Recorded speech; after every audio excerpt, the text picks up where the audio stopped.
Are you even listening to me? I asked, feeling frustration bubbling up inside. We were discussing our daughter's career path for her senior year of high school, but my husband Dave was distracted by his phone. I'm talking about something important here, I said, trying to keep my voice calm. Dave glanced up briefly. If she wants to go to college, she'll have to pay for it herself. I don't have money to throw away on my daughter who can't even take care of her own grandmother. I stared at the screen of his phone, bewildered by what I saw. What on earth does he mean? I thought, my mind racing. Dave and I had been married for 18 years, and our only daughter, Anna, was a sophomore in high school. Things had been going well. Anna was studying hard, and we were managing a peaceful life together. But there was one issue that continued to gnaw at me, my mother-in-law, Judy. When I married Dave, my own mother passed away soon after. At the funeral, Judy had made a series of inappropriate comments. "Mom, you're my son's wife now. Don't waste your tears on this," she had said, completely insensitive to my grief. Her comments didn't stop there. The reason she died so young was because of her own bad behavior, Judy had added, making a mockery of my mother. I was stunned into silence, and Dave, furious at his mother's cruelty, had told her to leave. Since then, we had cut off contact with Dave's side of the family. My anger towards Judy had dulled over time, but the thought of never seeing them again lingered. They were, after all, Anna's grandparents. Then we received the news of my father-in-law's death. Despite the strained relations, we attended the funeral. Judy, who I hadn't seen in years, appeared frail and grief-stricken. She seemed genuinely heartbroken, and I wondered if she was truly mourning the loss of her husband. A few days later, after the funeral and the inheritance matters were settled, Dave came home with a proposal. "I think we should move in with Judy," he said. "She's alone now, and my mother is very depressed." I considered Judy alone and grieving. Maybe she was feeling the weight of her loneliness more than I had realized. I understood why Dave was concerned for Judy, and after some consideration, I agreed that moving in with her might be the right thing to do. So we packed up and relocated to my in-laws' house. At first, I was hopeful. "I'm looking forward to living with you, Judy," I said, but Judy's response quickly soured my optimism. "You haven't done much as a wife so far, so you better start making up for it," she said sharply. "And while you're at it, make me some tea. Can't you see I'm feeling down? You need to be more considerate." I was taken aback by her harshness. I had moved in with the intention of easing her loneliness, but her attitude was anything but welcoming. To make matters worse, Dave and I both worked full-time, but he left all the household chores to me. "Hey, is dinner ready yet?" he asked as he came home from work. "You're such a bad wife, ignoring your duties. I'm really disappointed in you." I couldn't understand why Judy was constantly criticizing me, and it seemed to be getting worse. Judy's discontent didn't stop with me. She started targeting Anna too. "Hey, please fold the laundry," Judy would demand. "But I'm studying right now," Anna would respond. Judy's reply was steaming. "What a charmless girl you are, just like your mother. You can't even obey your elders. Girls should be helping around the house instead of just studying." Anna, going through a rebellious phase, snapped back. "Studying is important. Doing house chores all the time isn't useful."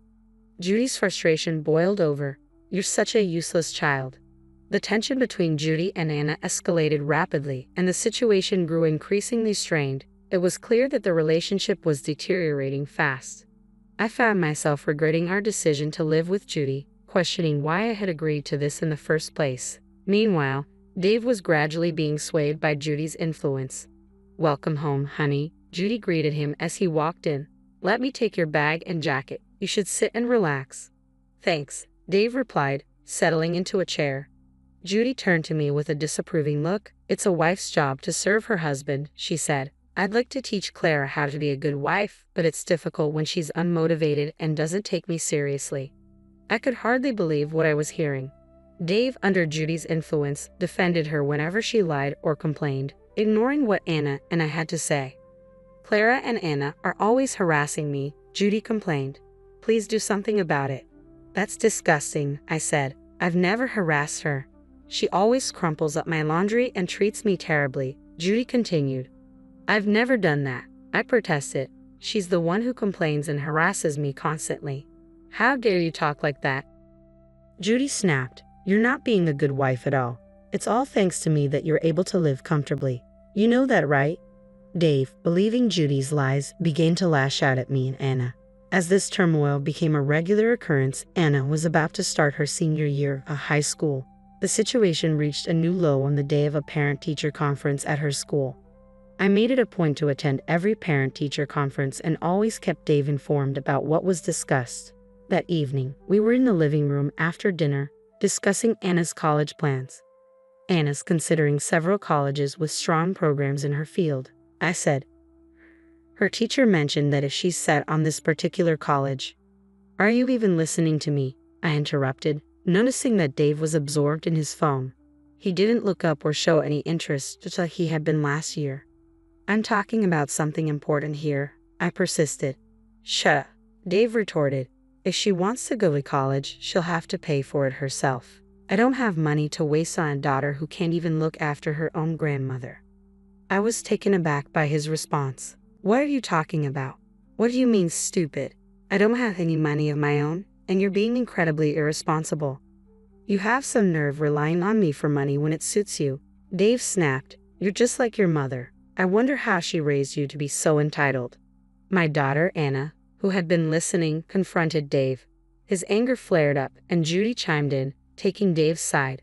If the mother is inadequate, the daughter will be too, Judy said. A daughter who doesn't know her place and gets too big for her britches doesn't deserve any support. That's right, Dave agreed. Why should I pay for a selfish, ungrateful daughter? Dave's words cut deep. I couldn't believe he was calling Anna selfish. We had been saving diligently for her college education, and it wasn't as if we were broke. I reached my breaking point. I couldn't stand Dave and Judy's disdain, fueled by their dislike for us. If you're going to be this insistent about money, then fine, I said, my frustration boiling over. I'm filing for divorce. The words felt like a release. You won't be able to afford Anna's college fees on your own, you know. Dave scoffed. If you want a divorce, go ahead. I don't want a useless wife who can't even support her own husband's family. And I certainly don't want a daughter who's been raised by such an idiot. He continued, the savings we've accumulated will be used for my family, especially my mother. Don't count upon any of it? Fine, I said, trying to keep my composure. I hope you live in a world where your arrogance is tolerated. Dave's anger flared, and he looked down at me with disdain. I met his gaze with a defiant laugh. Don't worry about the money, I told Anna gently. Just come with me. Anna, bewildered by the sudden turn of events, remained silent. You're going to run to your father and cry, aren't you?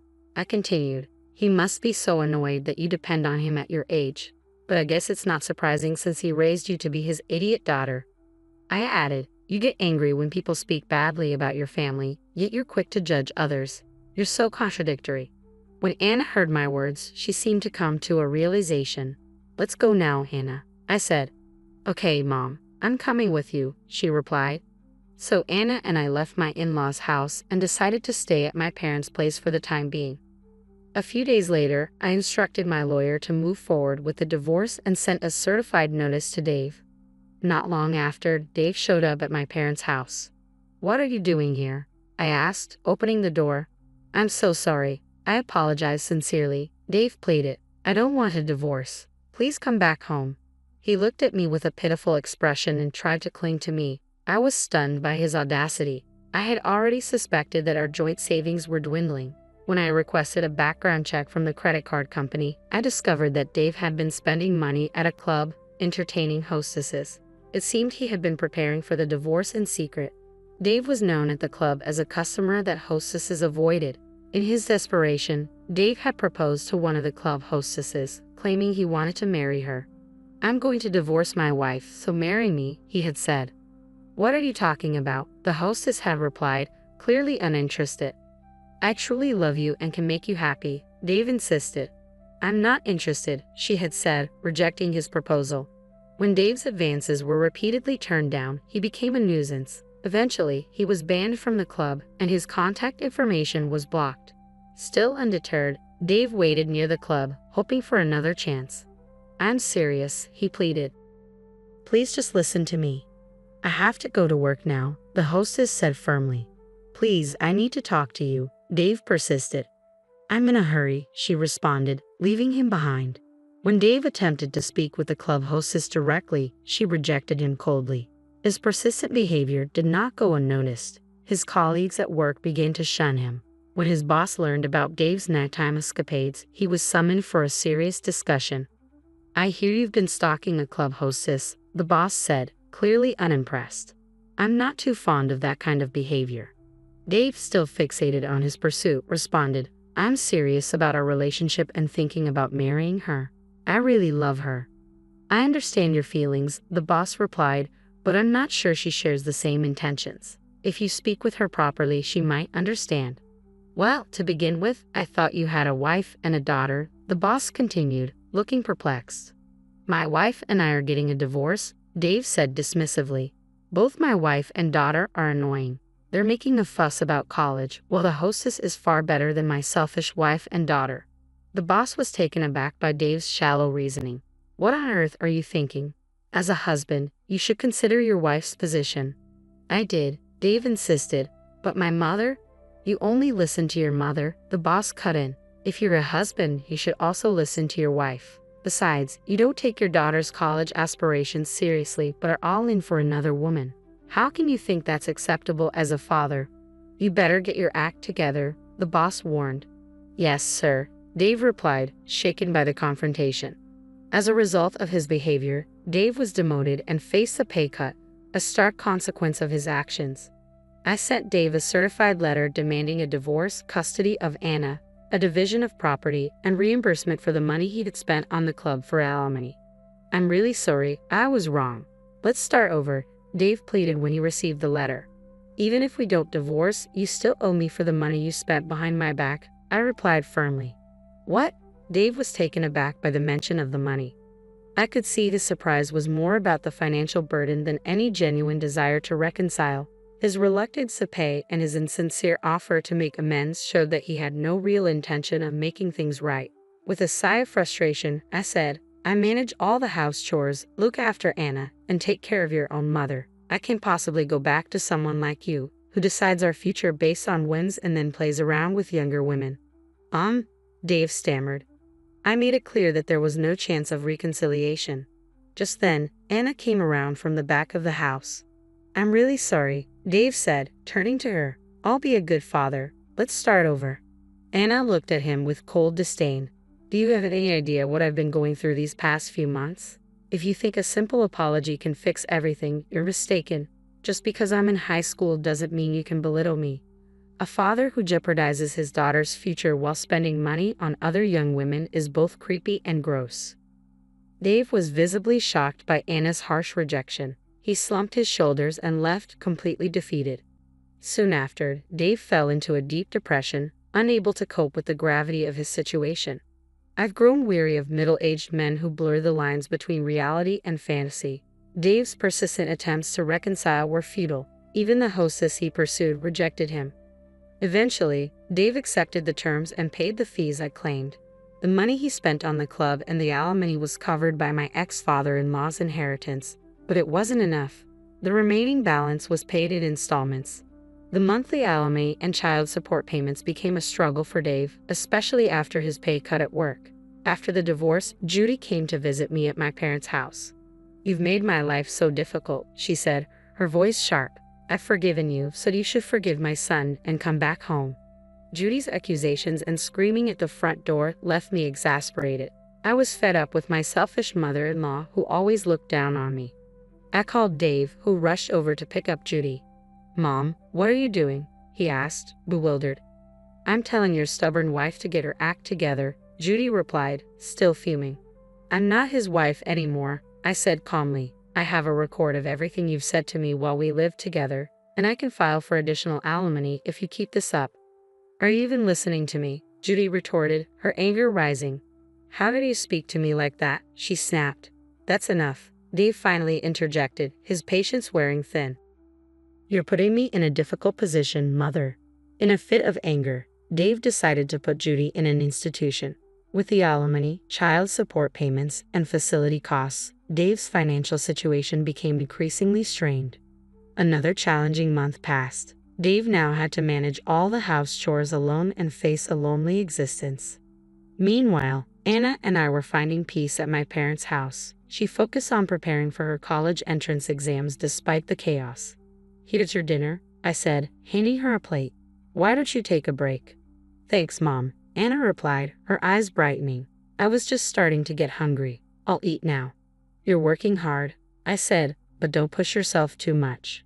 Anna smiled. "I'm determined to be independent and succeed on my own. I'm not going to rely on anyone else." I chuckled at her resolve. If my daughter is committed to her path, I'll do everything I can to support her. Her happiness means more to me than anything else.